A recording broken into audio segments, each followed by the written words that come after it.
नमस्कार साथियों, स्वागत है आप सभी का हमारे यूट्यूब चैनल पे।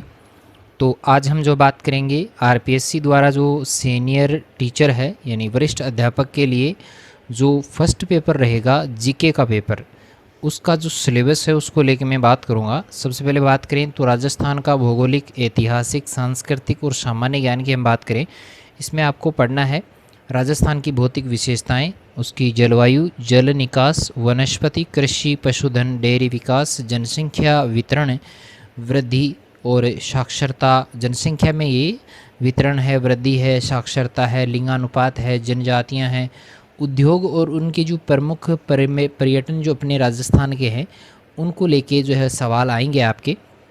फिर से बता दूं कि सेकंड ग्रेड का जो फर्स्ट पेपर होने वाला है, जो आरपीएससी जो लेगी पेपर, उसका ये सिलेबस है फर्स्ट पेपर का, जो कि जीके का होने वाला है।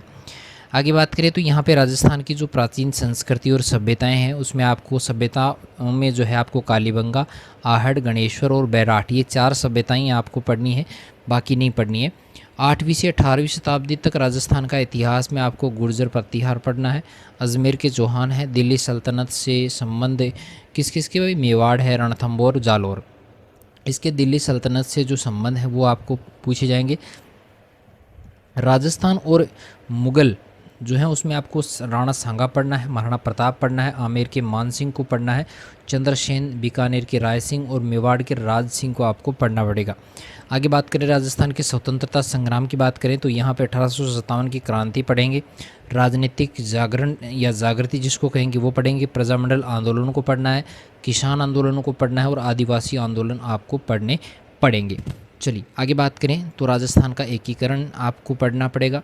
इसके अलावा समाज और धर्म में आपको लोक देवता और लोक देवियाँ हैं, राजस्थान के प्रमुख संत, वास्तुकला, मंदिर, किले और महल, ये सारा आपको पढ़ना है। इसके अलावा राजस्थान की जो चित्रकारी है उसमें विभिन्न विद्यालय जो हैं, मेले और त्यौहार पढ़ने हैं, रीति रिवाज पढ़ने हैं, पोशाक और आभूषण पढ़ने हैं, लोक संगीत और नृत्य है, भाषा और साहित्य, ये सारे टॉपिक जो है राजस्थान की भौगोलिक स्थितियां हैं, या मैं बात करूं कला और संस्कृति से संबंधित, ये सारा का सारा मैटर आपको पढ़ना है, चाहे इतिहास से रिलेटेड हो, सारा इसमें पढ़ना पड़ेगा। आगे बात करें राजस्थान के राजनीतिक को लेके या प्रशासनिक व्यवस्था को लेके तो इसमें आपको राज्यपाल का कार्यकाल, भूमिका और कार्य यानी राज्यपाल पढ़ना है, मुख्यमंत्री और मंत्रिमंडल को पढ़ना है और मंत्री परिषद जिसमें शामिल है। इसके अलावा राज्य सचिवालय और मुख्य सचिव को पढ़ना है, राजस्थान लोक सेवा आयोग का संगठन और भूमिका यानी आरपीएससी को पढ़ना है, राज्य मानवाधिकार आयोग इसमें आएगा, पंचायती राज जो है वो इसमें रहेगा, राज्य में राज्य विधानसभा जो है वो इसमें आपको बढ़िया से तैयार करना है। चलिए आगे बात करें राजस्थान के जो करंट मामले हैं यानी जो करंट अफेयर्स है उसमें आपको क्या क्या पढ़ना है। उसमें आपको सामाजिक, आर्थिक, राजनीतिक, खेल और खेल पहलुओं से संबंधित राज्य स्तर पर प्रमुख समसामयिक जो घटनाएं हैं वो पढ़नी है। ठीक है, ये थोड़ा सा इसमें ध्यान रखना है। जो भी करंट अफेयर्स है यानी राजस्थान में इसमें सारा आ जाता है भाई, सामाजिक, आर्थिक, राजनीतिक, खेल, और ये आप करंट जीके की कोई भी जो है मंथली बुक आती हैं उनको आप पढ़ लीजिएगा, या 6 मंथ से जो बुक आती हैं उनको आप पढ़ लीजिएगा, वो उससे तैयार हो जाएगा। आगे बात करें विश्व और भारत का सामान्य ज्ञान में आपको क्या पढ़ना है, यानी वर्ल्ड में आपको क्या पढ़ना है या भारत में आपको क्या पढ़ना है। तो बात करें महाद्वीप, महासागर, उनकी प्रमुख विशेषताएं और वैश्विक पवन जो प्रणाली है वो पढ़नी है, पर्यावरणीय मुद्दे और रणनीतियाँ पढ़नी है, वैश्वीकरण और इसके प्रभाव, जनसंख्या वितरण और प्रवास, ये सारा आपको इसमें पढ़ना है। भारत की मैं बात करूँ तो यहाँ पे भौगोलिक विशेषताएं हैं, मानसून की जो प्रणाली है या जल निकासी जो है वो पढ़नी है, वनस्पति और ऊर्जा संसाधन आपको पढ़ने हैं, भारतीय अर्थव्यवस्था, इसमें आपको जो है वो कृषि पढ़ना है, उद्योग है, सेवा क्षेत्र में वृद्धि और विकास पढ़ना है, भारत का विदेशी व्यापार है, इसमें रुझान, संरचना और दिशा आपको पढ़नी है। बात करें भारत का जो पॉलिटिकल रहेगा, इसमें पॉलिटिक्स से संबंधित आपको जो है भारत सरकार अधिनियम 1919 से 1935 तक जो है भारत का संवैधानिक इतिहास है वो इसमें आपको सारा का सारा पढ़ना पड़ेगा।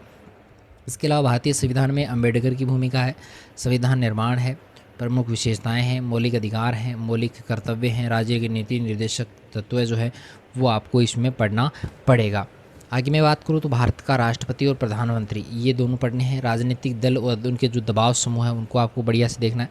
इसके अलावा भारत की विदेश नीति के सिद्धांत हैं, इसके निर्माण में नेहरू का जो योगदान रहा है उसके बारे में आपको पढ़ना है। भारत और संयुक्त राष्ट्र या वैश्वीकरण के विशेष संदर्भ में अंतर्राष्ट्रीय राजनीति में उभरते हुए रुझान जो है ये टॉपिक भी आपको पढ़ना है, यहाँ से भी सवाल बनते हैं। आगे मैं फोर्थ पार्ट की बात करूँ तो यहाँ पे शिक्षा मनोविज्ञान जो है ये रहेगी आपकी। तो शिक्षा मनोविज्ञान में, शैक्षिक मनोविज्ञान में देखो इसका अर्थ है दायरा और कक्षा स्थिति में शिक्षक के लिए जो निहितार्थ हैं वो सारा इसमें रहेगा। शिक्षार्थी का विकास, वृद्धि और विकास पढ़ना है, शारीरिक हो चाहे भावनात्मक हो, संज्ञानात्मक हो या नैतिक या सामाजिक विकास, ये सारा आपको इसमें पढ़ना है। इसके अलावा जो है आपको सीखने की बात करें, मोटिवेशन जो इसका रहेगा, लर्निंग जो है इसका रहेगा, इसका अर्थ प्रकार, सीखने के विभिन्न सिद्धांत, शिक्षक के लिए निहितार्थ, सीखने का हस्तांतरण, सीखने को प्रभावित करने वाले कारक और रचनात्मक सीखना, ये सारा इसमें शामिल रहेगा। आगे बात करूँ व्यक्तित्व को लेके तो यहाँ पे उसका अर्थ, सिद्धांत, माप, समायोजन और इसका तंत्र या कुसमायोजन, ये आपको पढ़ना है। आगे बात करूँ बुद्धिमत्ता और रचनात्मकता की तो इसमें बुद्धि में देखो अर्थ, सिद्धांत, माप, सीखने में भूमिका, भावात्मक बुद्धिमत्ता, अवधारणा और अभ्यास इसमें रहेगा। इसके अलावा बात करूँ प्रेरणा की तो प्रेरणा में सीखने की जो प्रक्रिया में अर्थ और भूमिका है, उपलब्धि प्रेरणा है, व्यक्तिगत अंतर है, अर्थ और स्रोत है, विशेष आवश्यकताओं वाले बच्चों की शिक्षा जो है वो प्रतिभाशाली है, धीमी गति से सीखने वाले हैं और अपराधी बालकों के बारे में पढ़ना है। आगे बात करूँ शिक्षा की अवधारणा और निहितार्थ, आत्म अवधारणा है, दृष्टिकोण है, रुचि और आदतें हैं, योग्यता और सामाजिक कौशल, ये सारा का सारा मैटर आपको जो है वो सेकेंड ग्रेड में पढ़ना है, सेकेंड ग्रेड में। और इनके लिए अगर मैं बात करूं बुक्स की तो जो एनसीईआरटी की जो बुक्स चल रही हैं अभी जो है एनसीईआरटी